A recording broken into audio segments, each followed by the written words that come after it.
ಎಲ್ರಿಗೂ ನಮಸ್ತೆ. Welcome back to my channel Nagaveni kitchens and ವ್ಲಾಗ್ಸ್ಗೆ. ಹಾಗೆ ಈ ಒಂದು ವಿಶೇಷ ವ್ಲಾಗ್ನ ನಿಮ್ಮ ಜೊತೆ ಶೇರ್ ಮಾಡ್ತಾ ಇದ್ದೀನಿ. ಅದೇನೆಂದರೆ ಟೂ ವೀಲರ್ ಕಲಿಯೋದ್ರ ಬಗ್ಗೆ. ಹಾಗೆ ಕಲಿಯೋಕ್ಕಿಂತ ಮುಂಚೆ ಆಗುವಂಥ ಭಯ ಹೇಗೆ, ಆ ಭಯದಿಂದ ಹೊರಗೆ ಬಂದು ನಾವು ಯಾವ ರೀತಿ ಟೂ ವೀಲರ್ನ ಓಡಿಸ್ಬೋದು. ಇನ್ನೂ ಕೂಡ ಟೂ ವೀಲರ್ ತುಂಬ ಚೆನ್ನಾಗಿ ಓಡಿಸ್ತಾರೆ ಗೃಹಿಣಿಯರು. ಆದರೂ ಕೂಡ ಇನ್ನೂ ಸ್ವಲ್ಪ ಹೆಣ್ಮಕ್ಳಿಗೆ ಟೂ ವೀಲರ್ ಕಲಿಯೋದು ಅಂದರೆ ಯುದ್ಧನೇ ಆಗಿಬಿಟ್ಟಿರುತ್ತೆ. ಅಂದರೆ ಅಷ್ಟು ಭಯ ಕಾಡ್ತಾ ಇರುತ್ತೆ.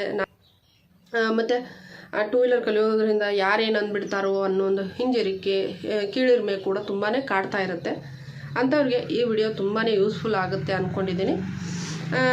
ತಡ ಮಾಡದೆ ವಿಡಿಯೋನ ಶುರು ಮಾಡೋಣ. ವಿಡಿಯೋ ಶುರು ಮಾಡೋದಕ್ಕಿಂತ ಮುಂಚೆ ಯಾರು ನನ್ನ ಚಾನಲ್ನ ಸಬ್ಸ್ಕ್ರೈಬ್ ಮಾಡ್ಕೊಂಡಿಲ್ಲ ಪ್ಲೀಸ್ ಸಬ್ಸ್ಕ್ರೈಬ್ ಮಾಡ್ಕೊಳ್ಳಿ ಅಂತ ಹೇಳ್ತಾ ವಿಡಿಯೋನ ಶುರು ಮಾಡೋಣ. ಮೊದಲನೇದಾಗಿ ಟೂ ವೀಲರ್ ಕಲಿಯುವಾಗ ಒಂದಿಷ್ಟು ಸಲಹೆಗಳನ್ನು ನಾನು ನಿಮ್ಮ ಜೊತೆ ಶೇರ್ ಮಾಡ್ತೀನಿ. ಅದೇನೆಂದರೆ ಆರ್ಥಿಕವಾಗಿ ಹಾಗೆ ಆರೋಗ್ಯಕ್ಕಾಗಿ ಕಲಿಬೇಕಾಗುತ್ತೆ, ಆತ್ಮವಿಶ್ವಾಸ ಅಭಿವೃದ್ಧಿಗೋಸ್ಕರ ಕಲಿಬೇಕಾಗುತ್ತೆ, ಕೌಶಲ್ಯಕ್ಕಾಗಿ ಕಲಿಬೇಕಾಗುತ್ತೆ, ಸಮಯ ಉಳಿತಾಯಕ್ಕಾಗಿ ಕಲಿಬೇಕಾಗುತ್ತೆ, ಹಾಗೆ ತುರ್ತು ಪರಿಸ್ಥಿತಿಗಾಗಿ ನಾವು ಟೂ ವೀಲರ್ನ ಓಡಿಸೋದನ್ನು ಕಲಿಬೇಕಾಗುತ್ತೆ. ಅದೇನೆಂದರೆ ಆರ್ಥಿಕತೆ ಅನ್ನೋದಾದರೆ ಹಣ ಅಂದರೆ ಉದ್ಯೋಗ. ನಾವು ಟೂ ವೀಲರ್ನ ಕಲಿತು ಇನ್ನೊಬ್ಬ ಮಹಿಳೆಯರಿಗೆ, ಕಲಿಯದೇ ಇರುವಂಥ ಮಹಿಳೆಯರಿಗೆ ಟೂ ವೀಲರ್ ಹೇಳ್ಕೊಡೋದ್ರಿಂದ ಮನೆಯಲ್ಲಿರುವಂಥ ಗೃಹಿಣಿಯರಿಗೆ ಫ್ರೀ ಟೈಮ್ ಉದ್ಯೋಗ ಅದಾಗುತ್ತೆ. ಹಾಗಾಗಿ ಆರ್ಥಿಕತೆ ಅಂತ ಹೇಳಿ ತೊಗೊಂಡಿದ್ದೀನಿ.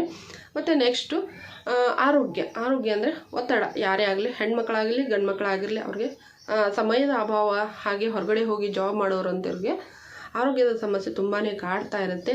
ಅದಕ್ಕೋಸ್ಕರನೂ ಕೂಡ ನಾವು ಟೂ ವೀಲರ್ನ ಓಡಿಸೋದನ್ನು ಕಲಿಬೇಕಾಗತ್ತೆ. ಮತ್ತು ನೆಕ್ಸ್ಟು ಆತ್ಮವಿಶ್ವಾಸ ಅಭಿವೃದ್ಧಿಗಾಗಿ ನಾವು ಎಲ್ಲಿನೂ ಡಿಪೆಂಡೆಡ್ ಆಗದೆ ನಮ್ಮ ಆತ್ಮವಿಶ್ವಾಸದ ಮೇರೆಗೆ ನಾವು ಟೂ ವೀಲರ್ನ ಕಲಿತಾಗ ಒಳ್ಳೆಯ ಒಂದು ರಿಸಲ್ಟ್ ನಮಗೆ ಇರುತ್ತೆ. ಹಾಗೆ ಸಮಯ ಉಳಿತಾಯ ತುಂಬಾ ಮಾಡ್ಕೋಬೋದು. ಯಾಕಂದರೆ ಟೂ ವೀಲರ್ ಓಡಿಸೋದ್ರಿಂದ ನಾವು ಸಮಯಕ್ಕೆ ಸರಿಯಾಗಿ ಕೆಲಸಗಳನ್ನು ಮಾಡ್ಬೋದು. ಹಾಗೆ ಕೆಲಸಗಳಿಗೆ ಹೋಗೋರಿಗೆ, ಜಾಬ್ಗೆ ಹೋಗೋರಿಗೆ ಮತ್ತು ಸ್ಕೂಲಿಗೆ ಹೋಗಿ ಮಕ್ಕಳನ್ನ ಪಿಕಪ್ ಡ್ರಾಪು ಮಾಡೋರಿಗೆ ತುಂಬಾ ಅನುಕೂಲ ಆಗುತ್ತೆ. ಮತ್ತು ಕೌಶಲ್ಯ ಕೂಡ ಆಗುತ್ತೆ. ಹಾಗೆ ನಾವು ಇದನ್ನು ಒಂದು ಕೌಶಲ್ಯವಾಗಿ ಕೂಡ ಮಾರ್ಪಡಿಸ್ಕೋಬೋದು. ಸಮಯ ಮತ್ತು ಇಂಧನ ಉಳಿತಾಯ ಆಗುತ್ತೆ, ಎನರ್ಜಿ ಸೇವ್ ಆಗುತ್ತೆ, ಪೆಟ್ರೋಲ್ ಕೂಡ ಉಳಿತಾಯ ಆಗುತ್ತೆ. ಫಾರ್ ಎಕ್ಸಾಂಪಲ್, ಕಾರು ಒಂದು 22 ಕಿಲೋಮೀಟ್ರ್ ಮೈಲೇಜ್ ಕೊಟ್ಟರೆ ಟೂ ವೀಲರ್ ಒಂದು 34 to 35 ಮಟನೂ ಕೊಡುತ್ತೆ. ಹಾಗಾಗಿ ಅಲ್ಲಿ ನಮಗೆ ಎನರ್ಜಿ ಕೂಡ ಸೇವ್ ಆಯಿತು, ಪೆಟ್ರೋಲ್ ಕೂಡ ಸೇವ್ ಆಯಿತು. ಮತ್ತು ತುರ್ತು ಪರಿಸ್ಥಿತಿಯಲ್ಲಿ ನಮಗೆ ಟೂ ವೀಲರ್ ತುಂಬಾ ಹೆಲ್ಪ್ ಆಗುತ್ತೆ. ಅದು ಹೇಗೆಂದರೆ, ಮನೆಯಲ್ಲೇ ಯಾರಿಗಾದರೂ ಆರೋಗ್ಯ ಸಮಸ್ಯೆ ಇದ್ದರೆ, ಎಸ್ಪೆಷಲಿ ನಮಗೆ ಆರೋಗ್ಯ ಸಮಸ್ಯೆ ಆಗಿದರೆ ಅಥವಾ ಜ್ವರ ಏನಾದರೂ ಬಂದಿದ್ದರೆ ನಾವು ಬೇಗನೆ ಟೂ ವೀಲರನ್ನು ತೊಗೊಂಡೋಗಿ ಟ್ರೀಟ್ಮೆಂಟ್ ತೊಗೊಂಡು ಬರ್ಬೋದು. ಅಥವಾ ಮಕ್ಕಳಿಗೆ ಹುಷಾರಿಲ್ಲ ಅಂದರೆ, ಹಸ್ಬೆಂಡ್ ವರ್ಕಿಗೆ ಹೋಗಿದಾಗ ಮಕ್ಕಳಿಗೆ ಹುಷಾರಿಲ್ಲದಾಗ ನಾವು ಹಾಸ್ಪಿಟ್ಲಿಗೆ ಕರ್ಕೊಂಡು ಹೋಗಿ ಬರ್ಬೋದು. ಇದು ಕೂಡ ಒಂದು ಉಪಯೋಗ. ಹಾಗಾಗಿ ಈ ಎಲ್ಲ ಒಂದು ಮಾಹಿತಿ ಮತ್ತು ಹಾಗೆ ಈ ಎಲ್ಲ ಸಲಹೆಗಳು ಟೂ ವೀಲರ್ ಕಲಿಯೋದ್ರಿಂದ ತುಂಬಾ ಉಪಯೋಗ. ಹಾಗೆ ಜೀವನ ಕೌಶಲ್ಯಕ್ಕೂ ಕೂಡ ತುಂಬಾ ಉಪಯೋಗ ಆಗುತ್ತೆ. ಅದೇ ರೀತಿಯಾಗಿ ಟೂ ವೀಲರ್ ಕಲಿಯುವಾಗ ಪೂರ್ವ ಸಿದ್ಧತೆ ಹೇಗಿರಬೇಕು ಏನಂದರೆ, ನೀವು ಟೂ ವೀಲರ್ ಕಲಿಯುವಾಗ ಗ್ರೌಂಡಲ್ಲಿ ಕಲಿಬೇಕಾ, ಮೊದಲೇ ಪಾಯಿಂಟ್. ಗ್ರೌಂಡಲ್ಲಿ ಕಲಿಬೇಕಾ, ರೋಡಲ್ಲಿ ಕಲಿಬೇಕಾ, ತುಂಬ ಕನ್ಫ್ಯೂಸ್ ಇರುತ್ತೆ. ಹಾಗಾಗಿ ನಾವು ಚೂಸ್ ಮಾಡ್ಕೋಬೇಕಾಗಿರೋದು ರೋಡಲ್ಲಿ ಕಲಿಯೋದು. ರೋಡಲ್ಲಿ ಯಾಕೆ ಕಲಿಬೇಕು ಅನ್ನೋದಾದರೆ, ನಾವು ಟೂ ವೀಲರ್ ಓಡಿಸೋದು ರೋಡಲ್ಲೇ. ಹಾಗಾಗಿ ರೋಡಲ್ಲೇ ನಾವು ಟೂ ವೀಲರ್ನ ಓಡಿಸೋದನ್ನು ಕಲಿಬೇಕಾಗುತ್ತೆ. ಯಾಕಂದರೆ ಗ್ರೌಂಡಲ್ಲಿ ಕಲಿತಾಗ ಅಲ್ಲಿ ಯಾರೂ ಇರಲ್ಲ. ಹಾಗಾಗಿ ತುಂಬ ದೊಡ್ಡದಾಗಿರುತ್ತೆ ಗ್ರೌಂಡು.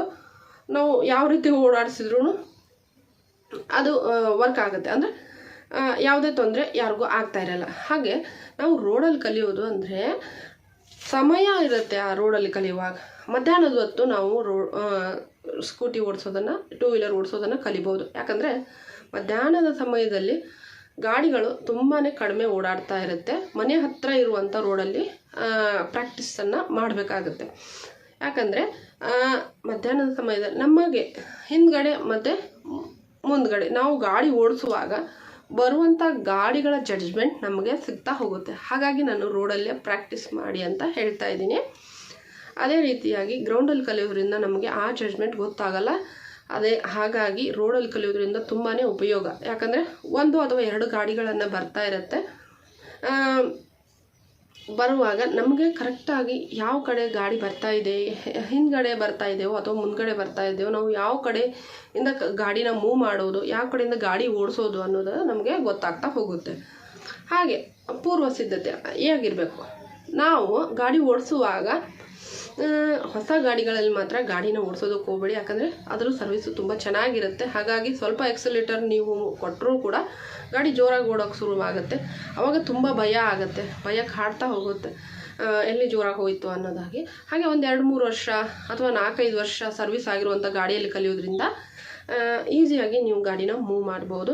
ಎರಡೂ ಕೈಯಲ್ಲಿ ಬ್ರೇಕನ್ನು ಹಿಡಿಯೋದಕ್ಕೆ ಹೋಗಬೇಡಿ, ಯಾಕಂದರೆ ಬೀಳೋ ಚಾನ್ಸಸ್ ತುಂಬಾ ಇರುತ್ತೆ. ಲೆಫ್ಟ್ ಹ್ಯಾಂಡ್ ಬ್ರೇಕ್ ಮಾತ್ರ ಹಿಡ್ತಾ ಹೋಗಿ. ಯಾವ ಕಡೆ ಅಂದರೆ ಲೆಫ್ಟ್ ಕೈ ಇರುವಂಥ ಬ್ರೇಕ್ನ ಸ್ವಲ್ಪ ಹಿಡ್ಕೊಂಡು ಸ್ವಲ್ಪನೇ ಎಕ್ಸಲೇಟರ್ ಮೂವ್ ಮಾಡ್ತಾ ಹೋಗೋದ್ರಿಂದ ಗಾಡಿನ ಬೇಗ ಕಲಿಬೋದು. ಹಾಗೆ ನೀವು ಗಾಡಿ ಕಲಿಯುವಾಗ ನಿಮ್ಮ ಕಾಲುಗಳನ್ನು ರೋಡ್ ಮೇಲೆ ಟಚ್ ಮಾಡ್ತಾನೆ ಕಲೀರಿ.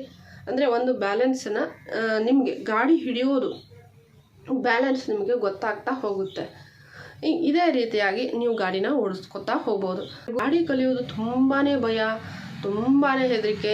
ಹಾಗೆ ನಾವು ಕಲಿಯುವಂಥ ಆಸೆ, ಕಲಿಯುವಂಥ ಒಂದು ಇಂಟ್ರೆಸ್ಟ್ ಇದ್ದರೂ ನಾವು ಗಾಡಿ ಕಲಿಯೋಕ್ಕಾಗ್ತಾ ಇಲ್ಲ ಅನ್ನೋರಿಗೆ ನೀವು ಏನು ಮಾಡಬೇಕಂದ್ರೆ, ರಾತ್ರಿ ನೀವು ಏನು ಮಲಗ್ತಾ ಇರ್ತೀರಲ್ಲ ಆವಾಗ ಒಂದು ಸಲ ರಿಯಲೈಸಸ್ ಮಾಡ್ತಾ ಹೋಗಿ. ಏನಂದರೆ, ನಾನು ಸ್ಕೂಟಿ ಓಡಿಸ್ತಾ ಇದ್ದೀನಿ, ನನಗೆ ಸ್ಕೂಟಿ ಓಡಿಸೋದಕ್ಕೆ ಬರುತ್ತೆ, ಹಾಗೆ ನಾನು ಸ್ಕೂಟಿ ಓಡಿಸೋದನ್ನು ಕಲ್ತಿದ್ದೀನಿ, ನಾನು ಈಗ ಚೆನ್ನಾಗಿ ಸ್ಕೂಟಿನ ಓಡಿಸ್ತಾ ಇದ್ದೀನಿ ಅನ್ನೋದನ್ನು ರಿಯಲೈಸ್ ಮಾಡ್ತಾ ಹೋಗಿ. ಒಂದೇ ಸಲಕ್ಕೆ ಯಾವುದು ಮೈಂಡು ಎಕ್ಸ್ಪೆಕ್ಟ್ ಮಾಡಲ್ಲ. ಹಾಗಾಗಿ ದಿನೇ ಸಮಯ ಕಳೆದ ಹಾಗೆ ನೀವು ಸ್ಕೂಟಿ ಓಡಿಸೋ ಥರ ನಿಮಗೆ ಮೈಂಡು ಸೆಟ್ ಆಗುತ್ತೆ. ಹಾಗಾಗಿ ನಿಮ್ಮ ಭಯನ ಕಡಿಮೆನ ಮಾಡ್ಕೋಬೋದು. ಇದೇ ರೀತಿಯಾಗಿ ಡೈಲಿ ನೀವು ಸ್ಕೂಟಿನ ಓಡಿಸ್ಕೊತ ಹೋಗ್ಬೋದು. ಹಾಗೆ ಓಡಿಸುವಾಗ ತುಂಬ ಕೀಳಿರಿಮೆ ಆಗ್ತಾ ಇರುತ್ತೆ. ಅಯ್ಯೋಪ್ಪ ಎಲ್ಬೋರ್ಡು, ಹಾಗೆ ಈ ದಿನಮಾನಗಳಲ್ಲಿ ಕೂಡ ಇನ್ನೂ ಸ್ಕೂಟಿ ಓಡಿಸೋದಕ್ಕೆ ಬರೋಲ್ಲ ಅನ್ನೋರಿಗೆ ಒಂದು ಕತೆ ಹೇಳ್ತೀನಿ ಫ್ರೆಂಡ್ಸ್. ಇಲ್ಲಿ ಒಂದು ಚಿಕ್ಕದಾದ ಕತೆ ಎಕ್ಸಾಂಪಲ್ ಕೊಡ್ತಾ ನಿಮಗೆ ಹೇಳ್ತಾ ಹೋಗ್ತೀನಿ.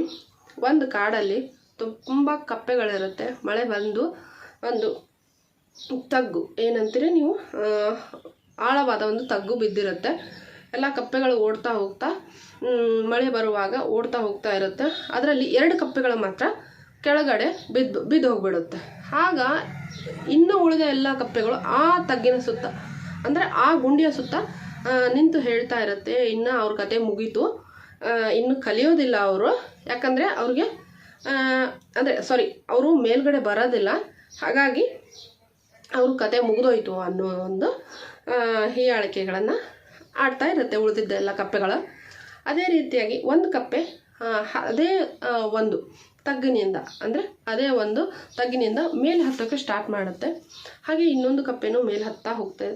ಒಂದು ಕಪ್ಪೆ ಅದು ಹತ್ತುತ್ತಾ ಇರುವಾಗಲೇ ಬೀಳ್ತಾನೇ ಇರುತ್ತೆ, ಆದರೂ ಬೀಳೋದಿಲ್ಲ, ಮತ್ತು ಹತ್ತುತ್ತೆ, ಆದರೂ ಬಿದ್ದೇ ಹೋಗುತ್ತೆ ಒಂದು ಕಪ್ಪೆ. ಇನ್ನೊಂದು ಕಪ್ಪೆ ಮಾತ್ರ ನಿರಂತರವಾಗಿ ಪ್ರಯತ್ನ ಮಾಡ್ತಾನೆ ಇರುತ್ತೆ. ಹತ್ತ ಮೇಲ್ಗಡೆ ಬಂದುಬಿಡುತ್ತೆ. ಹಾಗಾಗಿ ಆ ಕಪ್ಪೆ ಹೇಳುತ್ತೆ, ಮೇಲ್ಗಡೆ ಬಂದ ಮೇಲೆ ಹೇಳುತ್ತೆ, ಕಪ್ಪೆ ಹೇಳುತ್ತೆ, ಎಲ್ಲ ಕಪ್ಪೆಗಳು ಕೇಳುತ್ತೆ, ನೀನು ಬರೋದೇ ಇಲ್ಲ, ಮೇಲ್ಗಡೆ ಹತ್ತೋದೇ ಇಲ್ಲ, ತಗ್ಗಿನಿಂದ ಮೇಲೆ ಬರೋದೇ ಇಲ್ಲ, ನೀನು ಮೇಲ್ಗಡೆ ಹತ್ತೋದೇ ಇಲ್ಲ ಅಂಥೇಳಿ ನಾವು ತಿಳ್ಕೊಂಡಿದ್ವಿ, ಈಗ ಹೇಗೆ ಮೇಲೆ ಬಂದೆ ಅಂತ ಕೇಳಿದಾಗ ಎಲ್ಲ ಕಪ್ಪೆಗಳು, ಆ ಕಪ್ಪೆ ಜಾಣ ಕಪ್ಪೆ ಉತ್ತರ ಕೊಡುತ್ತಂತೆ, ನೀವೆಲ್ಲ ಕೂಗ್ತಾ ಇದ್ರಿ, ಕಿರ್ಚಾಡ್ತಾ ಇದ್ರಿ, ಆದರೆ ಮಾತ್ರ ನನ್ನ ಕಿವಿ ಮಾತ್ರ ಕೇಳಿಸ್ಲೇ ಇಲ್ಲ. ಹಾಗಾಗಿ ನೀವೆಲ್ಲ ಕಿರ್ಚಾಡೋದು, ಕೂಗೋದು ನನಗೆ ಪ್ರೋತ್ಸಾಹಿಸಿದಾಗ ಆಯಿತು, ಅಂದರೆ ಮೇಲ್ ಬರೋದಕ್ಕೆ ನನಗೆ ಪ್ರೋತ್ಸಾಹ ಮಾಡಿದಾಗ ಆಯಿತು. ಹಾಗಾಗಿ ನಾನು ಮೇಲೆ ಬಂದೆ ಅಂತ ಹೇಳುತ್ತಂತೆ ಕಪ್ಪೆ. ಅದೇ ರೀತಿಯಾಗಿ ನಮ್ಮ ಸುತ್ತಮುತ್ತ ಆಗುವಂಥ ಕೀಳಿರಿಮೆಯನ್ನು ನಾವು ಕಿವಿಗೊಡದೇ ಇದ್ದಾಗ ನಾವು ಸುಲಭವಾಗಿ ಕಲಿಬೋದು. ಹಾಗಾಗಿ ಈ ಕಥೆನ ಹೇಳಿದೆ. ಆ ಕಪ್ಪೆ ಕೇಳಿಸ್ಕೊಂಡಿದ್ರೆ ಕೆಳಗಡೆನೇ ತಗ್ಗಲ್ಲೇ ಇರ್ತಾ ಇತ್ತು, ಮೇಲ್ಗಡೆ ಬರೋಕ್ಕಾಗ್ತಾ ಇರಲಿಲ್ಲ. ಹಾಗಾಗಿ ಅದು ಕೇಳಿಸ್ತೇನೆ ಇದ್ದಾಗ ಮೇಲ್ಗಡೆ ಬಂದು ಅದನ್ನು ಗುರಿನ ತಲುಪುತ್ತೆ, ಅಂದರೆ ಮೇಲ್ಗಡೆ ಹತ್ತಿ ಬರುತ್ತೆ. ಅದೇ ರೀತಿಯಾಗಿ ನಮ್ಮ ಜೀವನದಲ್ಲೂ ಕೂಡ ಗಾಡಿ ಕಲಿಯುವಾಗ ತುಂಬಾ ಕೀಳಿರಿಮೆ ಆಗ್ತಾ ಇರುತ್ತೆ, ನಗ್ತಾ ಇರುತ್ತೆ. ಕಿವಿ ಕೊಟ್ಟರೆ ಕೊಡಿ, ಇಲ್ಲಾಂದ್ರೆ ಬಿಟ್ಬಿಡಿ, ಸ್ವಲ್ಪ ಸ್ಮೈಲ್ ಮಾಡಿ ಸುಮ್ಮನೆ ಇರಿ. ನೀವು ಕಲಿಯೋದಲ್ಲ, ಹಾಗಾಗಿ ನೀವೇ ಕಲಿಬೇಕು, ನೀವೇ ಪ್ರಾಕ್ಟೀಸ್ ಮಾಡಿ, ನೀವೇ ಕಲಿತಾಗ ನೀವು ಸ್ಕೂಟಿ ಓಡಿಸ್ತೀರಿ. ಹಾಗಾಗಿ ಇದಿಷ್ಟೂ ಕೂಡ 2 ವೀಲರ್ ಕಲಿಯೋರಿಗೆ ಭಯ ಆಗದೆ ಇರೋ ಹಾಗೆ ಯಾವ ರೀತಿ ಕಲಿಯೋದನ್ನು ಈ ವಿಡಿಯೋದಲ್ಲಿ ಸಂಪೂರ್ಣವಾಗಿ ತಿಳಿಸ್ಕೊಟ್ಟಿದ್ದೇನೆ.